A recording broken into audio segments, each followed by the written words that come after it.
has just gone down even further. Because essentially there's been a huge market crash and industries and businesses are shutting down and the economy is shrinking, essentially.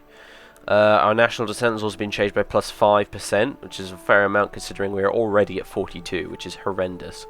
I'm going to have to keep an eye out quite soon, I think, for rebels starting to pop up on the map and stuff like that. And we've lost 50 money as well, so which is not particularly great considering we only have 350 to begin with, which is now reduced to 300. So crisis is hotting up across Europe and America right now, and that's going to have some pretty interesting results here in Russia as well as across the world.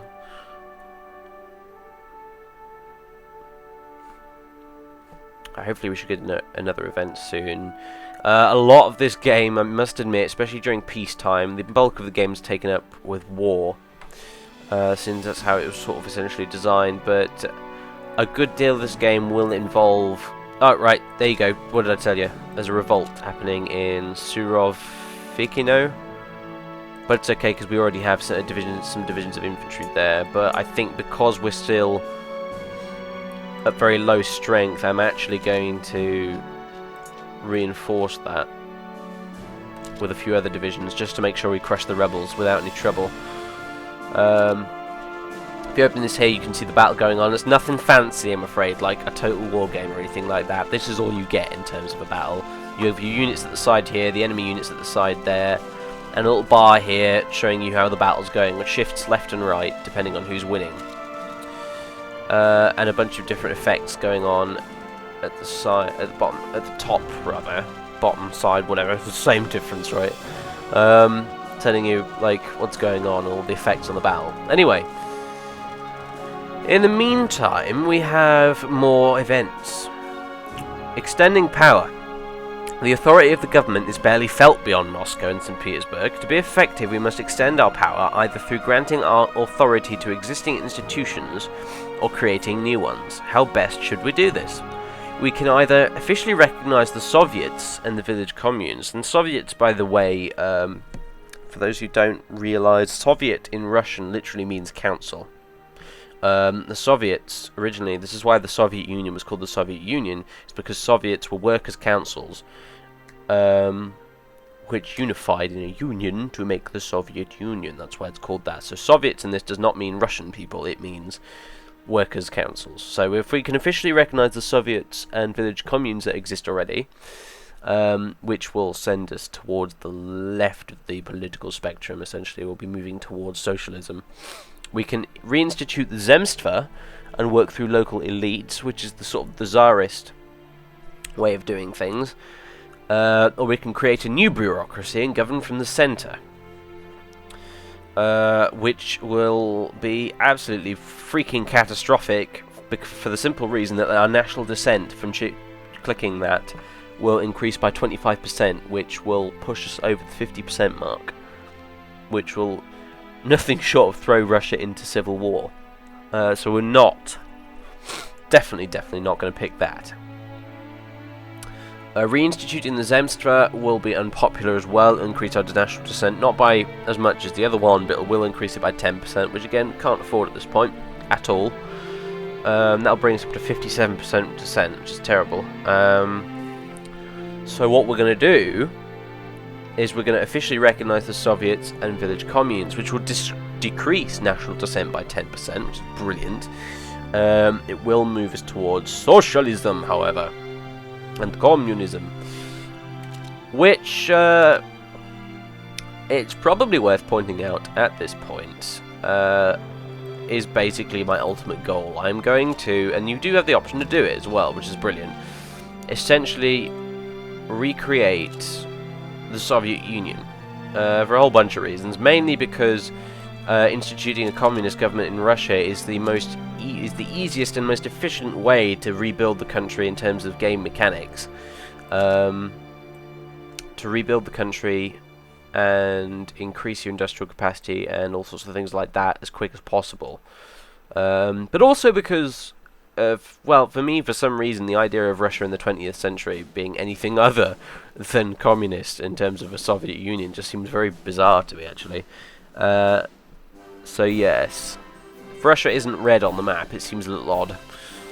So it'll also put us essentially on the side of Britain and France, and potentially a few other countries as well that may appear later on, which, geopolitically speaking, is good, because otherwise we would either, if we're very, very lucky, end up siding with Germany, which is fairly unlikely anyway, or we would end up completely isolated, which would be a death sentence for us, essentially. We're going to need allies to get anywhere in this game, I can tell you that right now. Just as Russia needed allies in the real world to win the Second World War. So anyway, we've got another box up here. This is just a random event, this, by the way. This isn't like a historical one. Rogue politician. It's been known that a certain minister holds views that differ in certain respects from those of the rest of the cabinet, however. Now the minister in question has announced that he will enter into a debate about these views. He says telling the truth and telling it well can never be wrong. Basically, that is what this country is about. We can either ignore him, and our policies, our authoritarian slider, will become more authoritarian on the diplomacy screen, or we can answer him, and it will move us 2 points towards democratic. At this point, because of future things that are going to go on, it doesn't really matter. I'm just going to ignore him. Checking the diplomacy screen as well, you'll notice that some of our stuff has changed. Since Kerensky's dead, our head of state is now Viktor M. Chernov, and our head of government is Nikolai Bukharin, because we appointed him, the Bolshevik. We also have a few other people, and if you hover over them, it'll tell you what their general sort of ideology is as well. So, for example, we have Chernov, who is a social democrat. We have Bukharin, who is a syndicalist. We have Sergei Kirov, who is a totalist.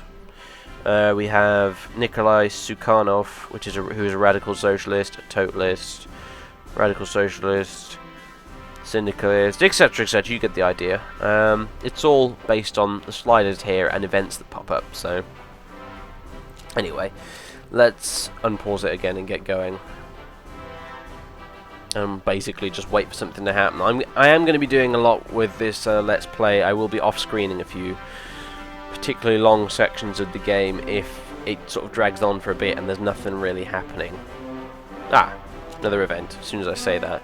So yeah, just as a general warning, I will not make you sit through long periods of basically nothing happening. So yeah, we have the Third International. France has gone through with their designs to hold the first Congress of the Third International, and we, as expected, have received an invitation because, well, we're socialists now. We have a socialist government. It would be foolish not to send a delegation, so we can choose whether or not to do that. We can say, it wouldn't be a Third International without us, or things are too unstable here in Russia, which will reduce our national dissent by 3%. But it will also reduce our diplomatic relations with France, which is probably not a good idea.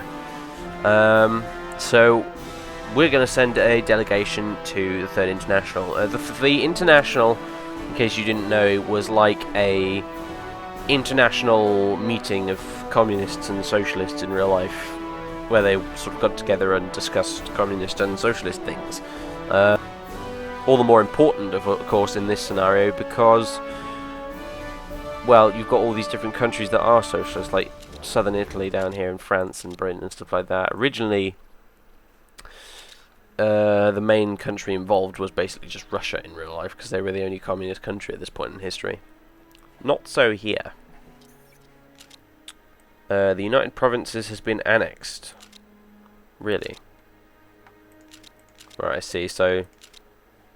Or it's annexed someone else. Not sure. It's just some Central American country that no one cares about. So, who cares? Whatever. Let's just get on with this. Yeah. How are our troops doing? Oh, Christ. Okay. A new collective is formed. A new labour collective has been formed. Socialist methods of work are being introduced as the capitalist system receives yet another blow. Forward, comrades, and this, that, and the other. National dissent has been changed by -1%. Splendid! That is actually pretty good news. So, yeah. I'm wondering also... good. A lot of our divisions have reinforced... I think I might have just knocked the microphone there. Sorry if I did. A lot of our divisions have now reinforced to maximum strength, which is good, which means they're going to suck slightly less in combat now. Although we're still fighting rebels down here in Surovikino, near the Ukrainian border, which is kind of bad news. We'll have to do something about that in a minute. I might send some more troops in. Also, another message, a Village Collective reports production surplus. Village Collective has reported that they have exceeded their projected production efficiency. Our supply stockpile, supplies, has been changed by 50, which means we've got 50 extra bonus supplies for free. I've not touched on it yet, and I probably should. You have resources in this game, almost kind of like Command and Conquer or a friggin', I don't know, Age of Empires or something. We have energy, metal, rare materials, oil, supplies, and money. Now, money is good for sort of like diplomacy, diplomatic actions, as well as funding different things like intelligence operations. Supplies are, they're basically ammunition and rations for your troops.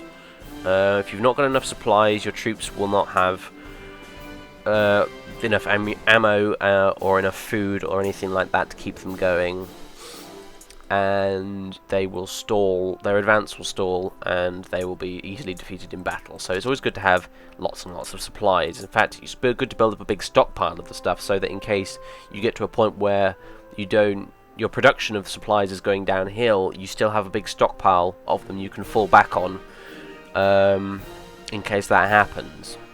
You have oil, which is converted into fuel and is used to power your tanks and other vehicles and aircraft and ships and stuff like that as well. So it's a lot like it's like supplies, except it works for vehicles and aircraft and ships.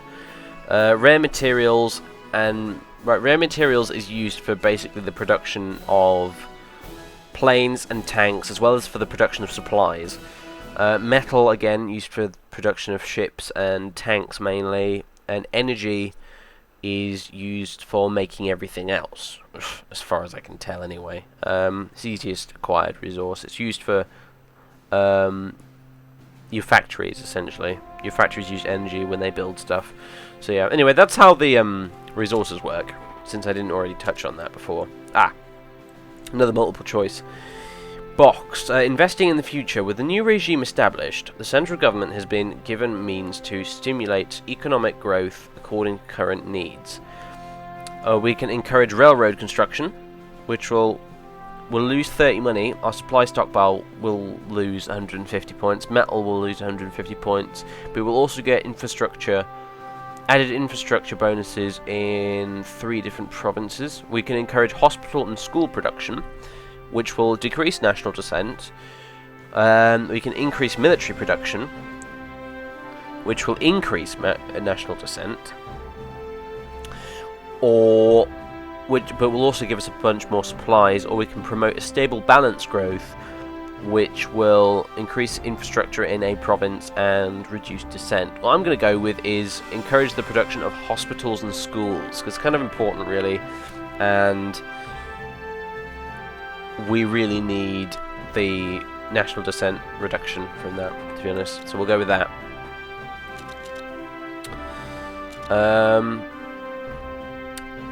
I've also noticed at the side here we have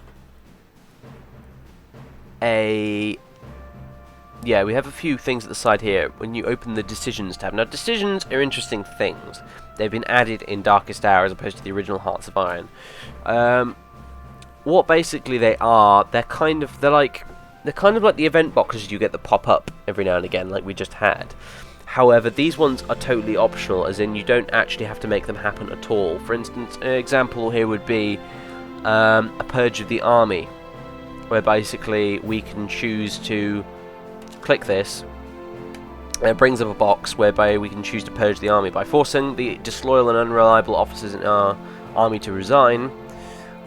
We can be sure that only the better and most trustworthy officers can lead our soldiers. This will surely raise their morale, even if we might face some resistance from the public opinion, which will, basically what it'll do is I'll raise our dissent,